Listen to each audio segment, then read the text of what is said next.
चिट्ठिया एक लिखी भेजे दुलहे रामा, दिहले अपने ही भैया जी के हाथ।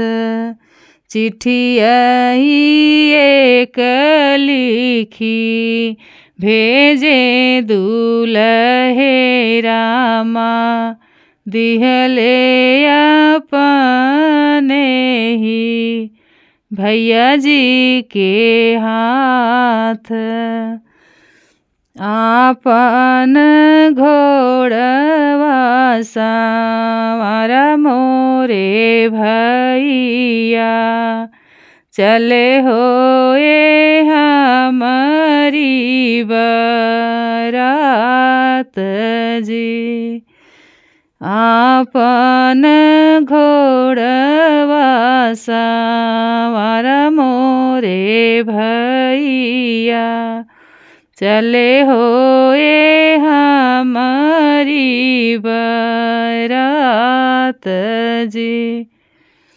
उलटी के चिट्ठिया लिखी भेजे दुलहे भैया, दिहले दुलहे जी के हाथ जी।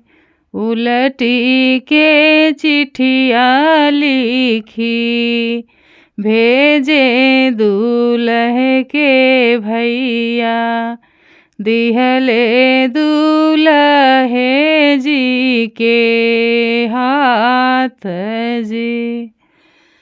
हमरई घोड़वा भैया अलरई बछेड़वा, नहीं चली हैं तो हरी बारात जी।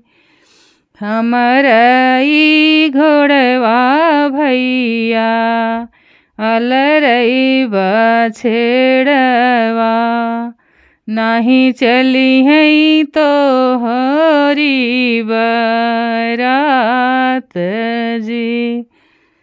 इतनी बचन सुनी दुल्हे कवन रामा, बैठे हैं माथवा नवाई जी। इतनी बचन सुने दुल्हे कवन रामा, बैठे हैं माथवा नवाई जी। मोरे धनिया के गहना गढ़ाए के मोरे सजी हैं बारात जी। के मोरे धनिया के गहना गढ़ाई हैं, के मोरी सजी हैं बारात जी। भीतरा से निसरे हाँ अजवा कवन रामा, झरी पोछिली है हाउ ठाई जी। भीतरा से निसरे हाँ अजवा कवन रामा, झरी पोछिली है हाँ उठाई जी।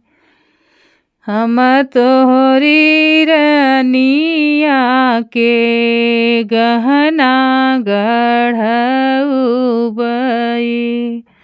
हम चलबै तो हरी बारात जी। हम तोहरी धनिया के गहना गढ़उबई हम चलबै तोहरी बारात जी हमर मरबै रुदना गरद होई जइया बियहिलई बहुआर जी मरबै रुदना गरद होई जई बियहिलई बहुआर जी भीतरा से निसरे हाँ बपवा कवन रामा झारी पोछिली है हाँ उठाई जी हम तोहरी धनिया के गहना गढ़उबई हम सजबै तोहरी बारात जी मरबै मरदा गरद होई जई है बियहिलई बहुआर जी मरबै रुदना गरद होई जई है बियहिलई बहुआर जी।